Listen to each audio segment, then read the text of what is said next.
Okay, panibagong payo natin sa ating healthy tips. So, ano bang meron tayo? So, meron tayo ditong luya.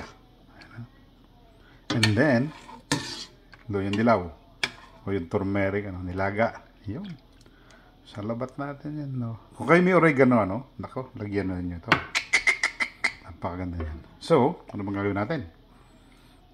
Salabat na luya, may kasamang turmeric. Naparaming yan. Health benefit, yung mga bara-bara sa ugat daw ng puso niya, mga blood vessel natin, panlinis yan.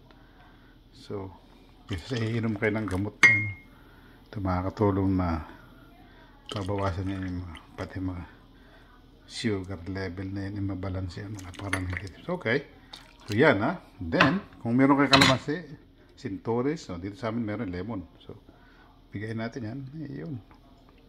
Bigay natin. Wala mga isang ganun, pwede na yun. Pero ako kung marami naman itong lemon. So, yun, Tina-squeeze natin ito, Tapos ito, yun. Sama na yan dyan, Sa susunod na lang, So, ito, ilang araw yan. Mga 2 days kung may gagamit yan. Ito yun, Turmeric, o yung luyang dilaw, at saka luyang puti natin. Lemon, ako.